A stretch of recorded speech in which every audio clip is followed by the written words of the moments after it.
네, 안녕하십니까. 유영선 목사입니다. 오늘도 인터넷 주일 예배 가운데 오신 여러분들을 주님의 이름으로 환영합니다. 날씨가 많이 더워졌죠? 여러분 건강 유의하시고, 또 무더운 여름날이 이제 성큼 다가왔는데 또 무더운 여름도 잘 이겨낼 수 있기를 바랍니다.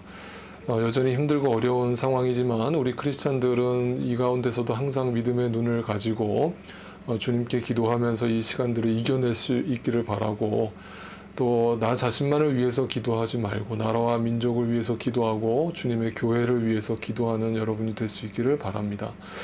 그래서 이 어려운 시기가 다 지나고 났을 때 이 시기가 우리한테 어떤 열매를 만들어낼지를 기대하면서 하나님이 하시는 일을 또 잠잠히 묵상하고 또 기대하는 저희 성도님들이 될 수 있기를 진심으로 바랍니다. 빌립보서 강의 20번째 강해를 이어가겠습니다. 여러분, 지난주 제가 말씀 전했던 그 마지막 끝부분에서 제가 보여드렸던 그 영화를 기억하실 겁니다.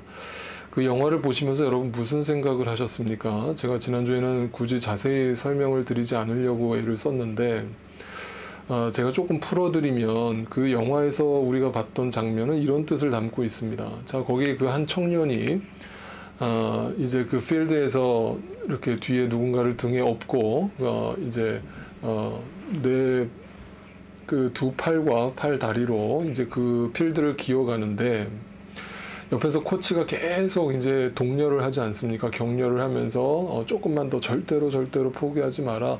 조금만 더 잘하고 있어. 계속 소리를 지르면서 이야기하는 그 코치는 누구를 얘기하겠습니까? 하나님을 나타내는 거예요. 우리가 자꾸 포기하고 싶을 때, 주저앉고 싶을 때 계속 우리 옆에서 음성을 들려주시는 분이 누구예요? 하나님이에요. 하나님이 포기하지 마라. 조금만 더 가라. 거의 다 왔다. 그런데 그 청년이 그냥 눈을 뜨고 가는 게 아니었죠. 네, 눈을 가렸죠. 눈을 가렸다는 건 뭐예요? 믿음을 얘기하는 거죠. 네, 우리의 육신의 눈으로 가는 것이 아니라 믿음의 눈으로 가는 것을 의미하는 거예요. 그럴 때 우리는 도저히 할 수 없었을 것 같던 그 엔드존에 도달하는 것이 그 믿음의 길을 따라서 하나님이 막 우리를 이제 격려하시면서 우리를 이끌어 가실 때 결국 나중에 눈을 뜨고 보니까 엔드존에 와 있더라. 주님의 산에 올라가 있더라. 이것을 이제 그 영화에서 우리가 깨달을 수 있었던 것이죠. 근데 또 한 가지 중요한 것은 바로 제가 이렇게 그림으로 보여드리면 그 청년이 계속 걷는데 땅을 짚고 걸어가고 있지만 무릎을 땅에 대지 않고 땅에서 자기를 몸을 띄운 상태로 걷는단 말이죠. 그러면서 이제 코치가 옆에서 계속 뭐라고 그러냐면 땅에 기대지 마. 땅에서 무릎을 떼. 그러면서 계속 그 땅의 이야기를 합니다. 그럼 뭘 얘기합니까? 우리는 저 하늘에 도달하지는 않았지만 이 땅을 여전히 걷고 있지만, 힘들게 걷고 있지만 그 땅에 넘어지지 않고 그 땅에 완전히 속하지 않은 존재로서 우리는 땅에서 요만큼 떨어져서 하늘 소망을 가지고 믿음의 길을 걷는 사람들이다. 네, 이것을 드러내고 있는 장면인 것이죠. 여러분, 이 그림을 항상 기억하세요. 내 삶에 아무리 무거운 짐이 있어도 우리는 눈을 가리고, 육신의 눈을 가리고 믿음의 눈을 떠서 주님이 옆에서 계속 코치하는 그 음성을 들으면서 땅에 무릎을 꿇지 말고, 네, 계속해서 그 길을 걸어갈 때 도저히 할 수 없을 것 같고 중간에 포기하고 싶지만 나중에 눈을 떠보면 반드시 여러분과 저는 주님의 산에 올라 있을 것이고 그 엔드존에 도달해 있을 것이라는 것을 믿으실 수 있기를 바랍니다. 네, 그게 바로 오늘 이 빌립보서에서 사도 바울이 고백하고 있는 내용입니다. 그러면 오늘 말씀은요, 그 내용을 조금 더 디테일하게 살펴볼게요.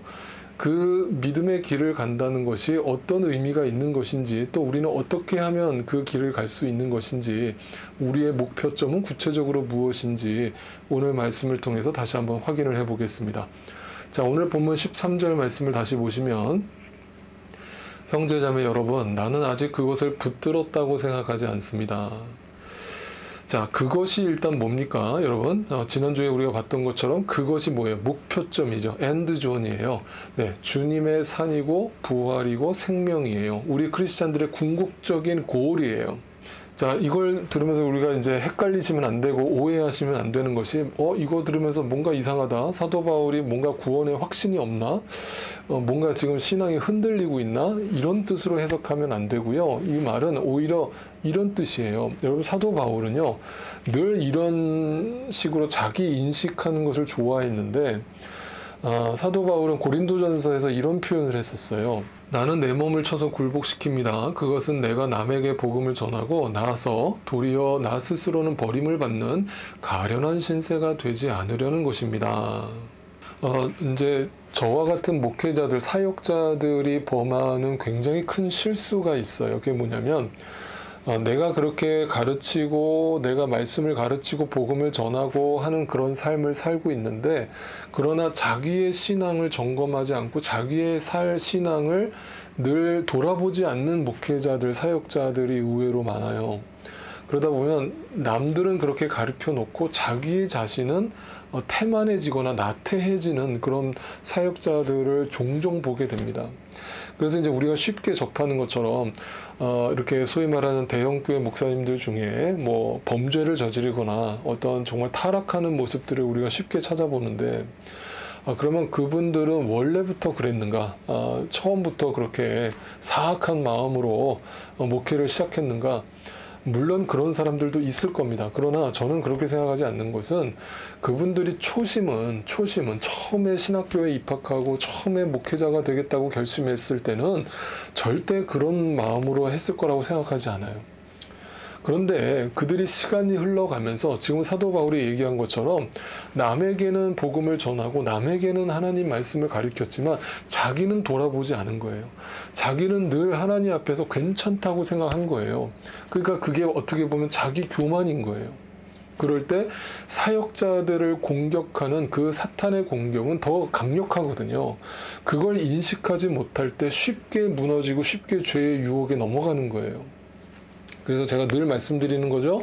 성령 세례는 일생에 단 한 번 받는 것이지만 성령 충만함은 날마다 받아야 하는 것이에요. 저 같은 목회자도 예외가 아니에요. 저는 날마다 그 영적 싸움을 하는 거예요. 그 영적 싸움을 날마다 이어가지 않는다면 저도 별 수 없어요. 저도 그냥 연약한 인간에 불과해요. 저도 숱한 유혹에 넘어갈 수 있고 숱하게 죄를 지을 수 있는 거예요. 그래서 자신의 지위나 신분이나 그런 자기의 어떤 환경과 전혀 상관없이 하나님 앞에 나는 그냥 어린 양에 불과하다는 인식을 가지고 남들 가르쳐 놓고 나는 오히려 그 구원에서 멀어질까 봐 두려워하는 마음으로 자기를 돌아보는 점검이 반드시 필요하다는 것을 말씀드려요. 특별히 저와 같은 주님의 일을 감당하는 일꾼들한테 부탁드리고 싶어요. 저희 교회 안에도 일꾼들이 있잖아요. 주님의 사역을 감당하시는 분들이 있잖아요. 집사님들, 장로님들, 또 사역자님들, 또 교사님들 다 어떤 주님의 일을 감당할 때 이 마음 잊지 말아요. 네. 내가 왜 일을 하고 있는 것인지, 내가 왜 일을 감당하고 있는 것인지, 내 신앙의 본질, 그게 흔들리지 않는지를 항상 점검하는 노력이 필요해요. 네, 그럴 때 우리가 끝까지 주님의 이 목표점까지 달려갈 수 있게 될 줄 믿습니다. 그래서 사도 바울은 그것을 아직 붙잡지 않았다라면서 자기를 낮추고 있는 것이죠. 그러니까 이것은 이렇게 해석하는 것이 맞아요. 사도 바울의 자기 인식이라고 해석하는 게 맞아요. 그러니까 이제 믿음이 흔들리거나 불확실한 것이 아니라 오히려 겸손한 것이죠. 그래서 겸손은 불확실함과 다른 것이에요. 그래서 늘 자기를 교만하지 않는 거예요. 나는 이 정도면 내 믿음은 충만하지. 나는 뭐 절대 흔들리지 않아. 나는 절대로 유혹당하지 않아. 그런 사람 100% 넘어집니다. 100% 넘어져요. 나는 언제든지 넘어질 수 있고, 나는 언제든지 시험당할 수 있고, 언제든지 유혹당할 수 있어 라고 생각하는 사람은 늘 자기를 점검하고 돌아보기 때문에 그 사람은 늘 성령의 충만함을 누리게 될 것이에요. 사도 바울은 그 고백을 하고 있는 것이에요. 목표점을 분명히 알고 있고 그것을 바라보고 있지만 그것을 완전히 잡았다라고 생각하지 않으면서 늘 자기를 점검하면서 그 길을 간다는 거예요. 자, 그런데 여기서 또 중요한 단어 하나가 있어요. 내가 하는 일이라는 단어를 썼어요. 내가 하는 일. 도대체 이게 뭘까요?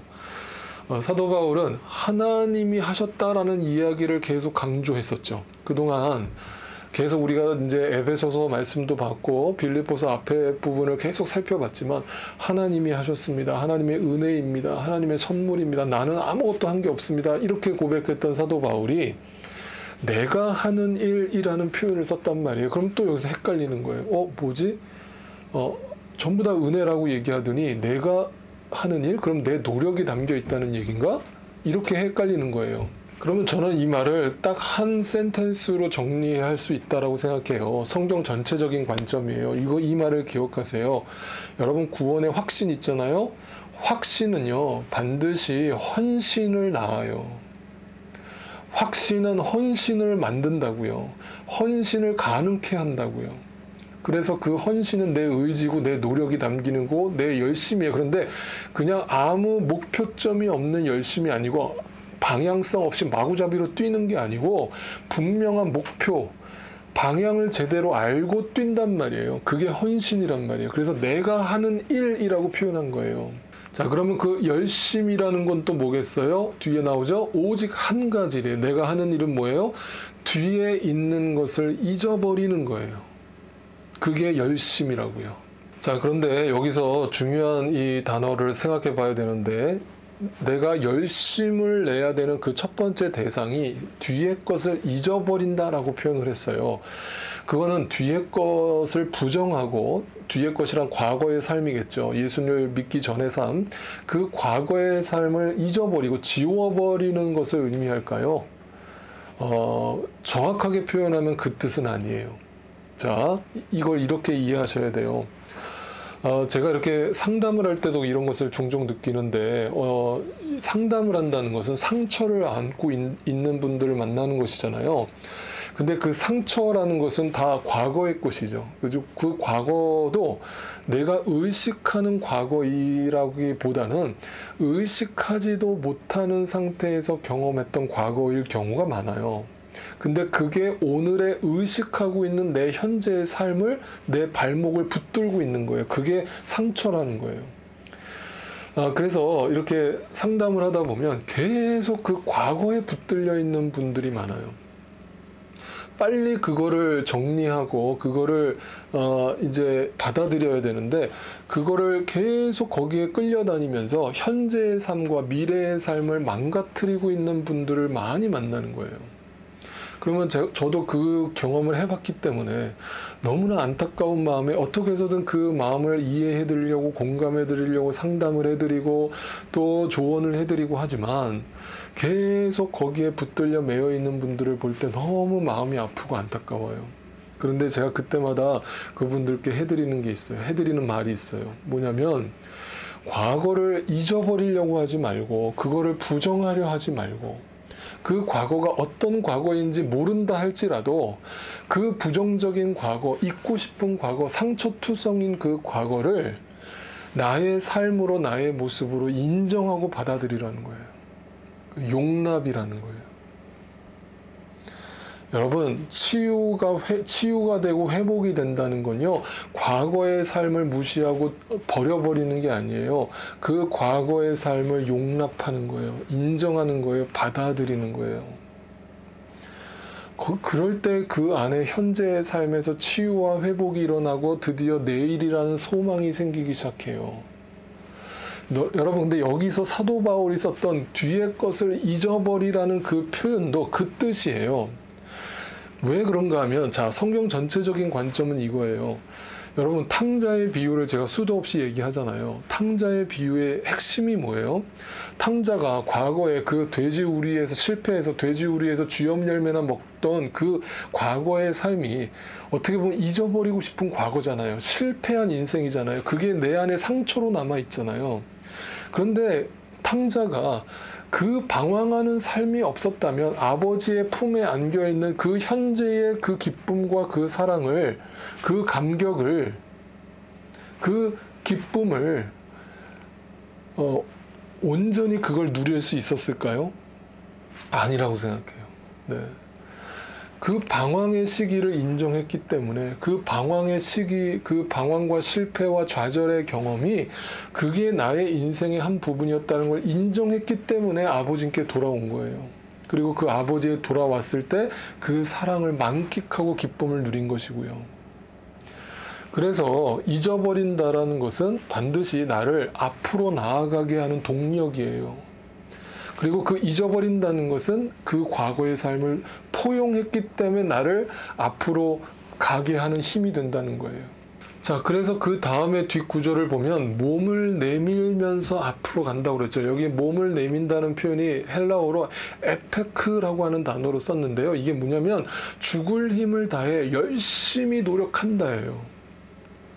자, 뒤의 것을 받아들이고 수용하고 그게 과거에 방황했던 나의 삶이라고 인정을 했을 때 주님 앞에서 열심히 나오는데 그 열심은 이제 목표를 알고 뛰는 열심이고 방향성이 있는 열심이 나온단 말이에요. 그게 헌신이란 말이에요. 근데 죽을 만큼 내 안에서 힘이 나온단 말이에요. 네. 그래서 그 목표점을 향해서 이제는 정신 바짝 차리고 뛰어간다는 거예요. 네. 그러니까 쉽게 말하면 이거는 사도 바울이 달리기의 이야기를 하잖아요. 그래서 믿음의 경주라고 지금 예를 들면서 믿음을 설명하잖아요. 그래서 뭐냐면 달리기를 할 때 처음에는 방향이 어딘지 모르고 뛰었다 이 말이에요. 그래서 막 방황을 하면서 열심만 있었다 이 말이에요. 내 의의가 있었단 말이에요. 그런데 이제 그러면서 많이 방황하면서 넘어져 보고 실패하고 좌절하고 눈물도 흘려보면서 살았던 나의 삶에 예수 그리스도가 나에게 오셔서 분명한 목표점이 보였고 내 믿음의 눈을 뜨게 하셨다 이 말이에요. 그래서 그 길을 걷는데 이제는 분명한 방향성을 가지고 이제 뛰게 되는데 그냥 뛰는 게 아니라 죽을 힘을 다해서 뛴단 말이에요. 열심히 나오는데 그 열심은 방향성이 있는 열심이란 말이에요. 그래서 저는 이거를 이 센텐스로 정리할게요. 방향 없이 뛰다가 넘어져 본 사람만 방향을 잡고 뛰는 열심의 소중함을 안다는 말이에요. 이렇게 고백하는 사도 바울은요, 자신의 삶이 그걸 경험했기 때문에 이렇게 고백하는 거예요. 자기는 처음에는 열심만 있었잖아요. 방향 없는 열심이었다고요. 세상적 열심이었다고요. 근데 그 열심은 사람을 죽이는 열심이 됐단 말이에요. 그게 열매란 말이에요.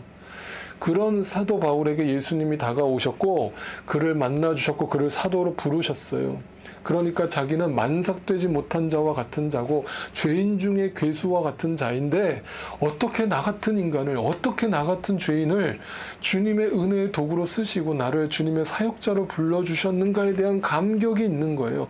그러니까 그 목표를 이제 본 거예요. 근데 과거의 삶을 부정하고 잊어버린 게 아니라 그 방황했던 삶이 나의 동력이 되어서 이제는 뛴단 말이에요. 죽을 힘을 다해서 뛴단 말이에요. 그 분명한 방향성을 가지고. 그런데 이거는 자기 자신의 경우에만 그렇게 뛴다는 거예요. 이 말을 또 잘 들으세요. 내가 그렇게 뛴다고 해서 남도 그렇게 뛰라는 법은 없는 거예요. 사도 바울은요, 지도자이잖아요. 지도자라는 것은 분명히 뭔가를 확실히 보고 뛰는 사람이어야 하잖아요. 확실히 뭔가를 보고 나는 그 길을 어디로 가야 되는지를 알고 가는 거예요. 그게 리더예요. 그게 지도자예요. 그게 목회자예요. 그런데 양떼들은 그걸 다 봤어요? 양떼들은 지금 내가 경험하고 내가 본 거를 다 보고 다 경험했나요? 그렇지 않을 수도 있다는 거예요. 그죠?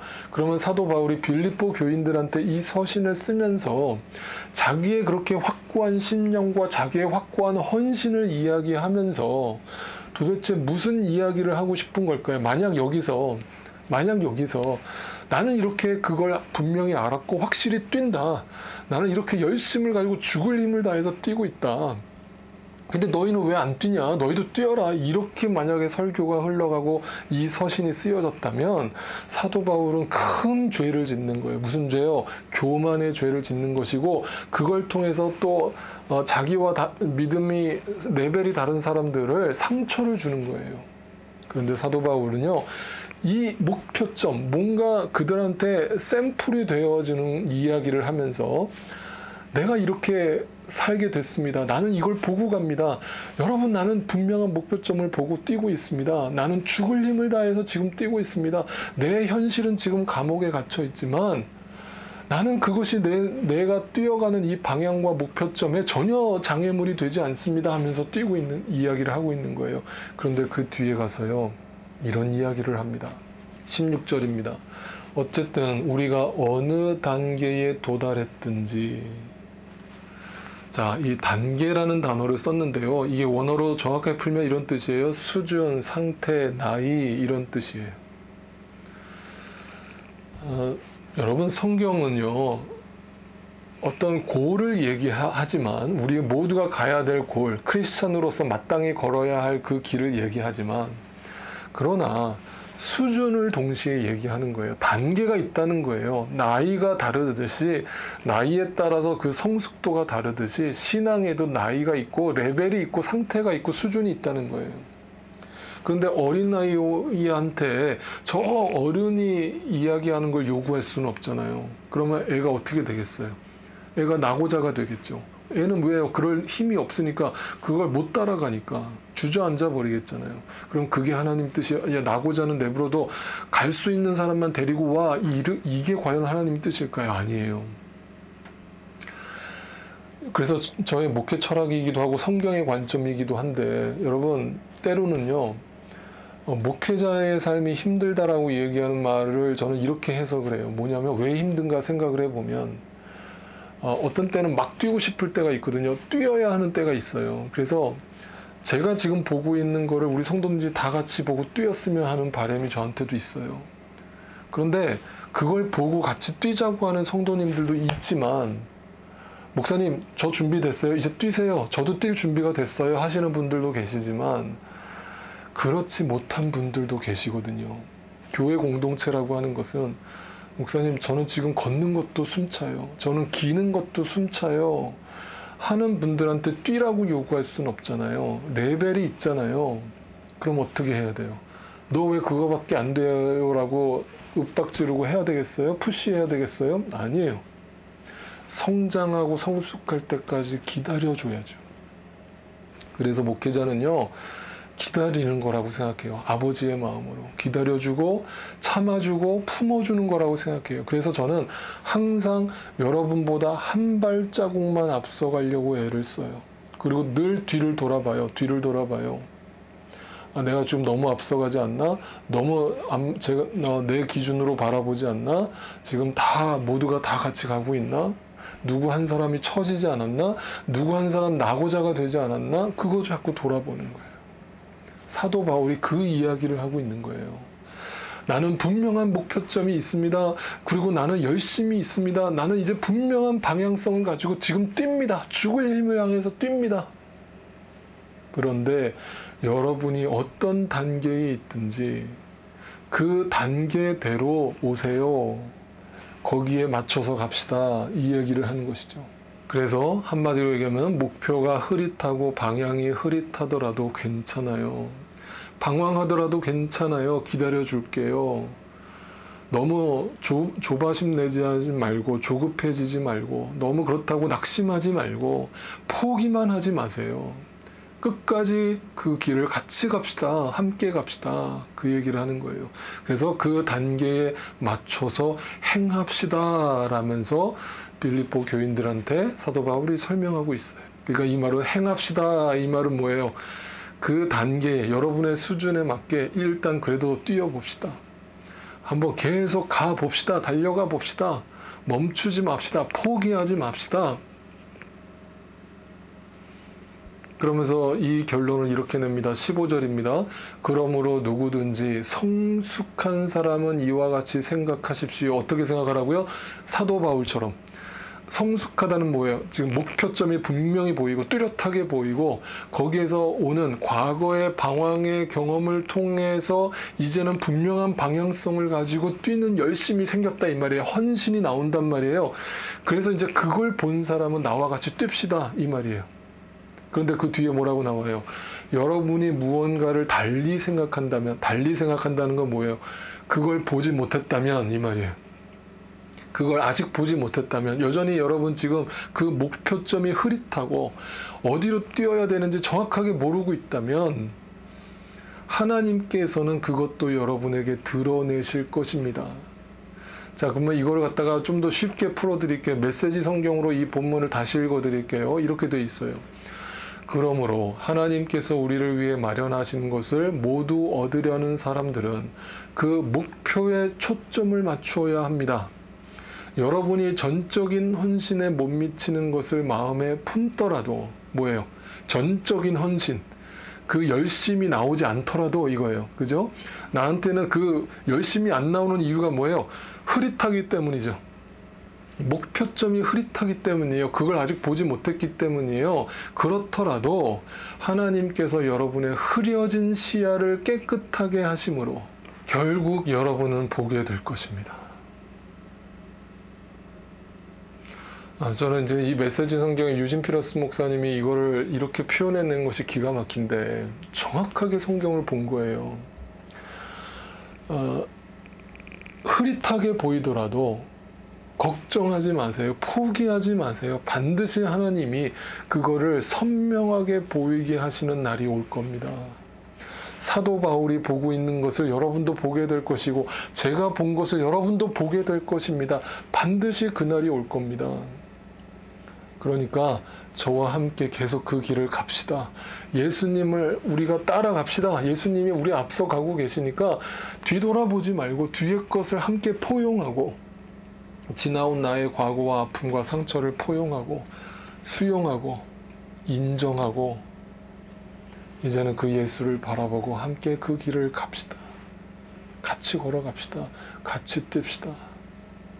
네, 그것이 교회 공동체이라고 얘기하는 것이죠. 여러분, 오늘 말씀을 정리합니다. 여러분이 사도 바울처럼 그 분명한 목표점이 보이고 뚜렷하게 그 목표점이 보인다면 네, 그 열심을 내세요. 이제는 과거의 삶을 수용하고 과거의 삶을 인정하고 앞을 보고 열심히 뛰세요. 죽을 힘을 다해서 뛰세요. 헌신하세요. 그 열심은 반드시 열매로 나아가게 될 거예요. 그런데 내가 그렇게 열심을 갖고 진정한 방향성을 가지고 목표점을 가지고 뛴다고 해서 다른 사람도 다 그걸 보고 있는 것은 아니에요. 내가 지금 보지 못하는 것을, 내가 보고 있는 것을 저 사람은 못 보고 있을 수 있어요. 그러면 그 사람을 기다려주세요. 그 사람과 눈높이를 맞춰주세요. 그리고 함께 가려는 마음을 가져주세요. 그게 교회 공동체의 존재 의미예요. 그래서 제가 바라는 것은 우리 함께하는 교회 그 이름에 걸맞게 우리는 정말 다 같이 그 목표점에 도달할 수 있게 되기를 진심으로 바라요. 그리고 혹시라도 아직 내가 지금 그 목표점이 흐릿하고 방황하고 있고 막연하게 뛰고 있다라고 생각이 된다면 괜찮아요. 두려워하지 마세요. 하나님이 여러분을 붙들고 있다는 것만 기억하세요. 옆에서 계속 코치가 포기하지 말라고 우리를 격려하고 이끌고 계시다는 것만 잊지 마세요. 여러분 안에 선한 일을 시작하신 분이 계시다는 것을 잊지 마세요. 반드시 우리 모두가 그 원하고 그걸 바라고 그걸 기도하고 행할 때 주님의 성숙한 신앙으로 열매를 맺게 될 그날이 반드시 이르게 될 것이라고 믿어 의심치 않습니다. 주님의 이름으로 축복합니다.